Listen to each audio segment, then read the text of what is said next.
When the internet began, bulletin board services, or BBS, became the first online communities of the so-called information superhighway. Using their phone lines, people logged in from all over America to talk about sports, games, movies, and on one BBS in particular, share their ghost stories. Over time, those communities all went dark, except for one lone server that continues to operate somewhere in an unknown part of Pennsylvania's Rust Belt. A relic of the 1990s, veiled in mystery, it is a digital archive of humanity's strangest encounters with the unknown, as told by the people who experienced them. My name is Brandon Schexnayder, and you are listening to Fear Daily.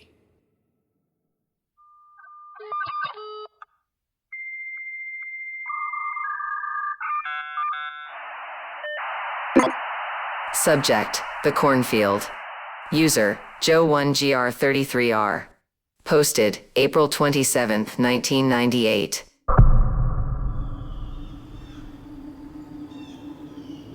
I've been walking rows all my life, and I've seen plenty of weird shit in the corn, but I ain't never seen anything like tonight. It started with the crows. I was out late fixing a busted irrigation line, trying to get ahead of a storm rolling in from the west. The sky had that heavy, low look to it, dark purple like a bruise, and the air smelled of rain and dirt. The wind kept pushing through the stalks, bending them in waves that clattered like dry bones knocking together. When I crested the rise by the north fence line, I saw them. Dozens of crows scattered in the dirt. At first, I thought somebody poisoned them. Wouldn't be the first time a neighbor screwed up their spraying and killed half the county's birds, but then I noticed how they were laid out. Necks snapped, wings tucked neat, bodies arranged in spirals and circles like some kind of sick ritual. That's when the smell hit me. It was wrong. Not just rot, but something else underneath, like iron and wet meat left out too long. I crouched down to get a closer look, and every hair on my arms stood straight up. The ground felt warm, not like a summer evening warm, but alive. Like something down there was breathing. I told myself I was tired. Too many hours, too much caffeine, too many nights staring at these fields until the rows all blended together. But then I heard it. A high-pitched chittering, sharp and fast, like teeth clicking together. It came from deep in the corn, 30 feet away if I had to guess. I froze. The sound stopped. Then the stalks rustled. Not the wind this time. I knew the sound of wind moving corn. This was different, heavy, stalks snapping off at the base one by one. "Who's out there?" I hollered, trying to sound pissed instead of scared. My voice came out thin and shaky, though. It didn't carry right, just seemed to get swallowed up by the rows. The rustling stopped. I stood there, hand tightening around the wrench on my belt. 30 seconds, maybe more. Nothing. Then I heard it again. Closer now. That same clicking sound, fast and frantic. I didn't wait to see what it was. Turned on my heel and started for the truck, moving quick but not quite running. Gravel crunched loud under my boots. Too loud. Behind me, the corn exploded. Whatever it was big. I heard stalks snapping in a line, fast, like something coming at me low to the ground. A wet, smacking sound followed, like meat hitting wet earth. My gut turned to ice. I broke into a run, didn't make it 5 steps before it hit me. Something slammed into my back and sent me face first into the dirt. My chin bounced so hard, my teeth clacked together, and I tasted blood. It was on me before I could roll over. All I could see was teeth, long, yellow, packed tight like a wolf trap. Its head was wrong, too flat, too wide, like something that shouldn't have been walking this earth. It let out a sound I'll take to my grave, a high-pitched scream, wet and awful, like a baby crying and a hog squealing all at the same time. Claws raked down my shoulder, slicing through my jacket and into my skin like it was nothing. Heat ballooned down my side and I felt blood soaking into my shirt. I shoved my forearm into its mouth before it could get my neck, and teeth sank in. Pain flashed bright white, and I screamed so loud my throat tore raw.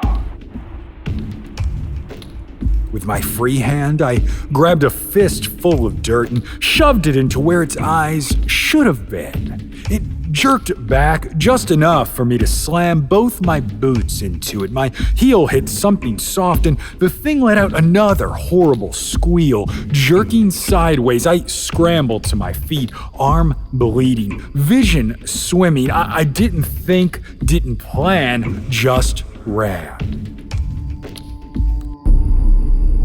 The truck was in sight, parked by the gate, headlights catching the stalks and throwing them in ghostly shapes across the field. My legs burned, and every breath came ragged and sharp. I almost made it when something hit my leg from the side and sent me skidding on my knees, gravel digging into my palms. Before I could stand, the thing lunged again. I twisted just in time to see its jaws open, wider than they should have, big enough to take my whole head clean off. I ripped the wrench off my belt and swung wild. It connected with a crunch that vibrated up my arm. The creature shrieked and stumbled back, and in the glow of the headlights, I saw it. Pale skin stretched over a body too long and thin, ribs sharp and moving like bellows, its back legs bent wrong like a grasshopper's, its hands, if you could call them that, were too big and tipped with black hooks. It didn't have eyes, just 2 long slits where ears should have been, flaring open and shut like gills. Blood ran down its side where I'd hit it, but it didn't slow down. It hissed and crunched low. I didn't wait. I hurled the wrench as hard as I could and bolted for the truck. The door stuck. My heart stopped. I yanked again, harder. It gave way. I dove in, slammed the lock down, and jammed the keys into the ignition. The engine turned over once, twice, and then it caught. The engine roared into action just as the thing threw itself at the windshield. It hit hard enough to spiderweb the glass, claws dragging down with a sound like nails on slate. I screamed and floored it. The tires spun on the gravel before catching. The truck lurched forward. In the rearview mirror, I saw it chasing me. At first, on all fours, then upright, those long arms pumping as it tore after me, faster than anything that size should have moved. For one awful second, I thought it was gaining, and then it stopped. It froze in the middle of the road, head cocked like it was listening, and then it slipped back into the corn. I didn't stop driving. until I hit town. Didn't even look at my arm until I pulled into the gas station parking lot and saw the blood soaking my sleeve. It's deep, too deep. The bite's still bleeding. My ears are ringing. Can't tell if it's from the engine or that sound it made. High and wet and awful, still echoing in my skull. I keep thinking about the warmth in the dirt, the circles of dead crows. I think there's more of them.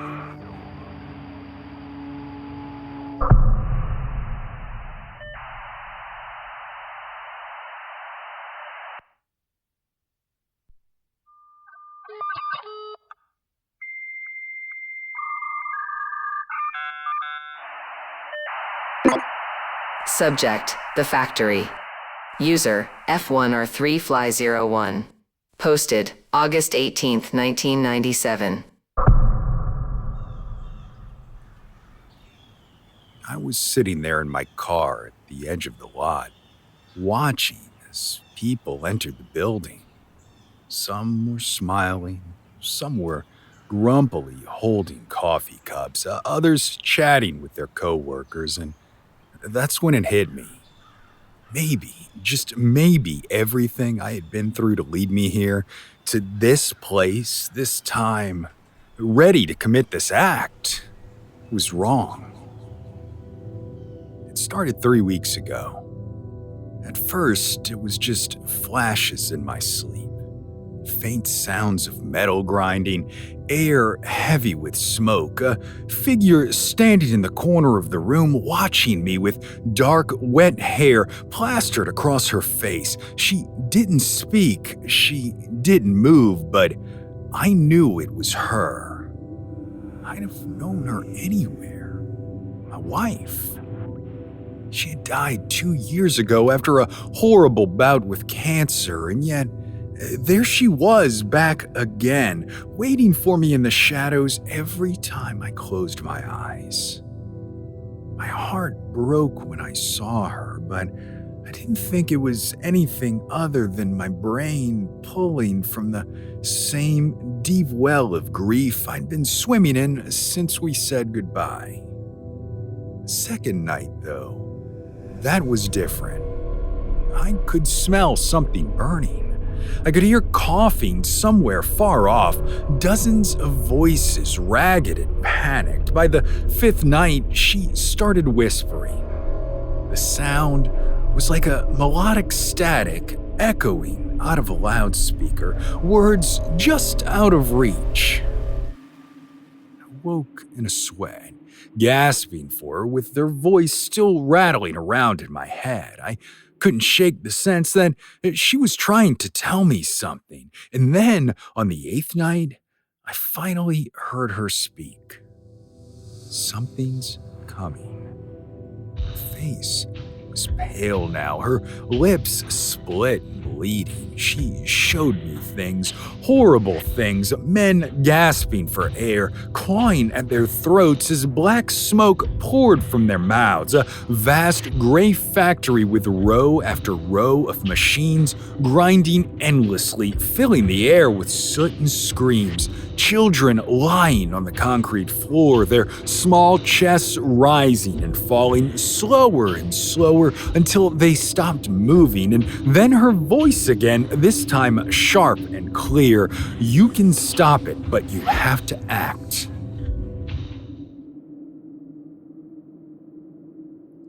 When I woke the next morning, there were scratches down my forearm. How they got there, I have no idea, but there they were.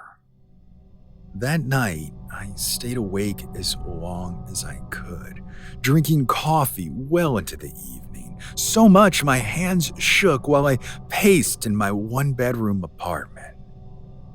Eventually, though, exhaustion won. That night, she gave me the answer. Fargo Mills, she rasped, her face drawing closer to mine in the dark. Her eyes weren't her eyes anymore, though. No, not the ones I remember. In their place were two black pits deeper than the ocean. 3 states south, burn it, Burn it or else something much worse is coming. When I woke up, I was clutching a scrap of paper with those words written in my own handwriting. I spent the next few days trying to convince myself not to listen. It's madness, I thought, pure madness. There's no reason to believe the dreams, no reason to believe her, and yet every time I closed my eyes, she was there, screaming at me now, her voice hoarse and inhuman. I could smell burning plastic, hear bones snapping like dry twigs. My head felt like it was splitting in two. By the end of the second week, I stopped going to work. I let the phone ring until the machine picked up. I didn't eat. I couldn't. All I could think about was that factory, those people dying, and the words she kept repeating: burn it down, burn it before it's too late.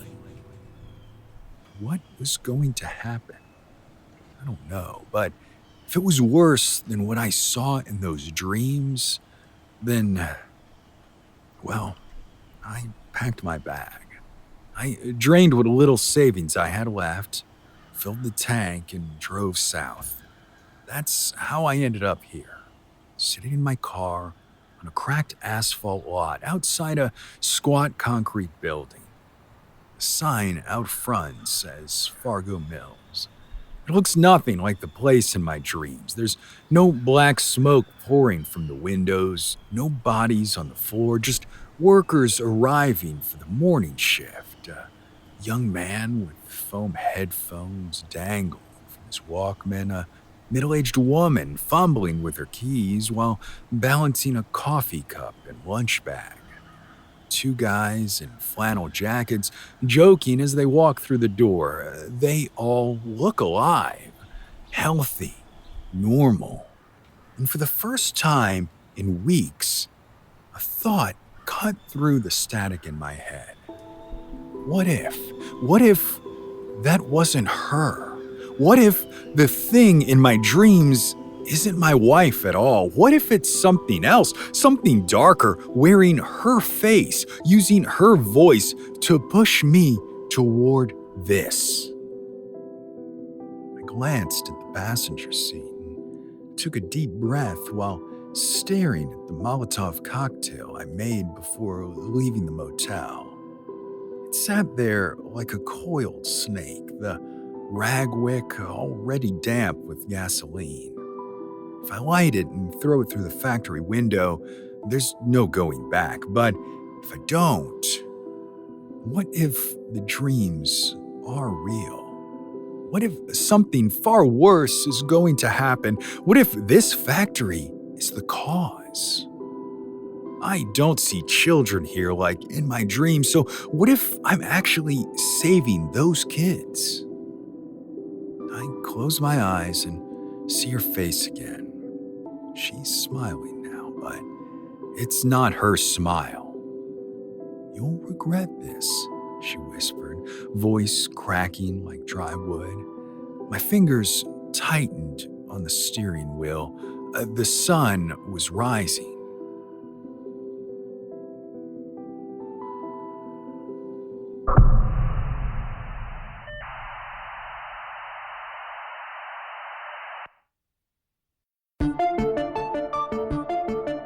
Fear Daily is an independent podcast hosted by Brandon Schexnayder and written by Brennan Storr, with Joanna Smith serving as the consulting editor, audio production by Rachel Boyd, and sound design by Southern Gothic Media.